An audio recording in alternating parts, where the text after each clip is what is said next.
to Boral News. 3 autonomous district records 77.47% voter turnout. A total of 77.47% voters turnout was recorded in number 3 autonomous district ST Lok Sabha constituency comprising of 3 hill districts of Karbi Anglong, West Karbi Anglong and Dima Hasao after polling officials from far-flung polling stations have deposited their EVMs in the respective strong room on Friday under tight security and vigilance. Karbi Anglong strong room set up at Difu Government College, while Dima Hasao strong room is set up in the building of Deputy Commissioner. Voters turnout rise to 77.47% on Friday in contrast to 69.51% turnout recorded on Thursday. As per report, Bokajan Assembly segment rise to 79.37% from 72.25%, while in Hauraga turnout rise to 78.46% from 69%. In Difu, 74.47% from 69.5% and 78.46% from 71% in Baital Langso, Assembly segment of Karbi Anglong and West Karbi Anglong districts. On the other hand, the voters turnout in Haflong Assembly segment under Dima Hasao district rise to 77.71% from 65%, sources here said. The polling was conducted peacefully amidst 36-hour Karbi Anglong and Dima Hasao Band called by a little-known militant outfit, the Masa National Liberation Army (DNLA). Apart from a few technical glitches at a few polling stations, there was no major incident during the voting for the second phase. However, a report of violence was reported in a polling station in Sontila near Haflong, Dima Hasao, where a Sanjeev Hojai resident of Sontila had alleged 4 BJP workers of physically assaulting him and leave him unconscious in a drench of blood. In this connection, an FIR had been registered at Haflong police station. Another accident was reported from Karbi Anglong district, where vehicle carrying polling officials and security personnel along with EVMs meet an accident at Koila Mati, around 100 kilometers from Difu, under Borpathar police station, sustaining severe injuries to 5 persons, including 3 security personnel. The injured persons were later admitted to Bokajan Civil Hospital. The 36-hour band, called by DNLA in protest against the Citizenship Amendment Bill 2016 and Wednesday's explosion at Bakalia Ghat, had no impact in the elections as the voters' turnout rose by 10.23% in contrast to 67.18% turnout recorded in the previous 2014 Lok Sabha election. The band, which began from Wednesday afternoon, evoked mixed response in Dima Hasao as Haflong town remained closed on Thursday, while the band did not affect any part of the district.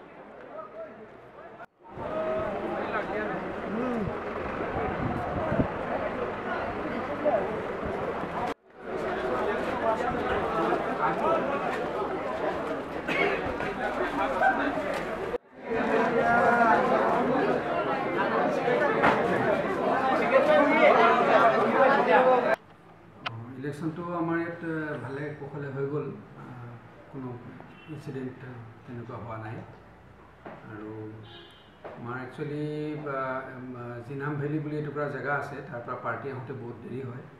তো তেওঁলোকে ৰাতি কালি কাছাৰত Holt কৰিছে আৰু আজি আহি পেলাই এতিয়া পালেহি। গোটেইখিনি পাৰ্টি আমাৰ এতিয়া পাই গ'ল আহি। আৰু টোটেল আমাৰ পাৰ্চেণ্টেজ হিচাপত হাফলং যিটো ছেগমেণ্ট আছে, হাফলং ছেগমেণ্টত 77.71% হৈছে। আৰু এইটো যথেষ্ট ভালেই বুলি ভাবিছোঁ। ভোটাৰৰ মাজত এৱেৰনেছটো বাঢ়িছে, যোৱাবাৰতকৈ এবাৰ পাৰ্চেণ্টেজ যথেষ্টখিনি বাঢ়িলে। গতিকে যিখিনি মানে ইলেকশ্যন কমিশ্যনে এৱেৰনেছৰ প্ৰগ্ৰেম লৈছে, সেইবিলাকৰ পৰা যথেষ্টখিনি লাভ হৈছে বুলি ভাবিছোঁ আমি। আৰু কোনো ইনচিডেণ্ট হোৱা নাই, আমাৰ ধুনীয়াকৈ হৈ গৈছে গোটেইখিনি। অবজাৰ্ভাৰ ছাৰো আছিলে, এতিয়া তেখেতে স্ক্ৰুটিনি কৰি পেলাই চাই ল'লে গোটেই ডকুমেণ্টবিলাক। Everything is okay. ইভিএম মেচিনৰ কিছুমান ইভিএম মেচিন আমি ৰিপ্লেচ কৰিছোঁ। এইটো প্ৰায়বিলাক জেগাতো হৈছিলে। আমাৰ ইয়াতো ভিভিপেট কেইটামান ৰিপ্লেচ কৰা হৈছে, 5টামান, আৰু বাকী কণ্ট্ৰল ইউনিটো 5-6টামান ৰিপ্লেচ কৰিব লগা হৈছে। কিছুমান তেনেকুৱা টেকনিকেল ফল্ট অলপ ওলাইছে, কিন্তু তথাপিও আমি সেইবিলাক স্পেয়াৰ আছিলে আমাৰ হাতত। আমি জেগাই জেগাই অলৰেডি ছেক্টৰ অফিচাৰ হাতত পঠাই দিছিলোঁ। গতিকে ৰিপ্লেচ হৈ গৈছে, সোনকালে ৰিপ্লেচ হৈ গৈছে। পলিংটো ভালে ভালে হ'ল। ৰিপলিং এতিয়ালৈকে আমাৰ তেনেকুৱা কোনো ৰিপৰ্ট নাই পোৱা, চিৰিয়াছ কমপ্লেইনটো নাই। গতিকে আমাৰ ইয়াতে ৰিপলিং হোৱাৰ কোনো চান্স নাই। হয়, বন্ধটো দিছিলে এই কিবা DNLA বুলি এটা সংগঠনে, কিন্তু তথাপিও বন্ধ সত্ত্বেও আমাৰ ভোটাৰসকল তেওঁলোক ওলাই আহিছে ভোট দিবৰ কাৰণে আপোনাক ক'লোঁ 77% অলৰেডি আমাৰ হৈ গ'ল ভোট গতিকে এইটো যথেষ্ট মানে এনথুজিয়াজিম আছিলে ভোটাৰৰ মাজত ডিছপাইট দ্য বন্ধকল গতিকে ইমান এটা এফেক্ট হৈছে বুলি নাভাবোঁ বাঢ়িছে যোৱাবাৰ মানে আমাৰ যিটো পাৰ্লিয়ামেণ্টাৰী ইলেকশ্যনৰ যোৱাবাৰ আছিলে সেইটো এৰাউণ্ড 68% আছিলে এইবাৰ 77% হৈ গ'ল আৰু যিটো এছেম্বলি ইলেকশ্যন আছিলে তাত অলপ বেছি আছিলে 80% 81% এনেকুৱা আছিলে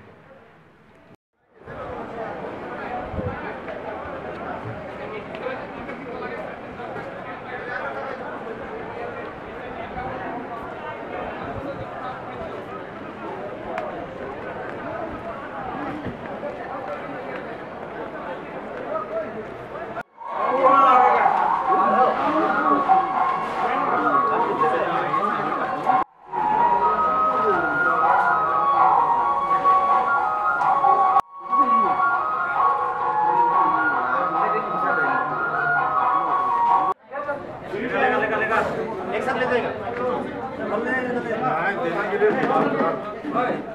अभी बड़ा बाबू आया बोल के थोड़ा स्पीड में हो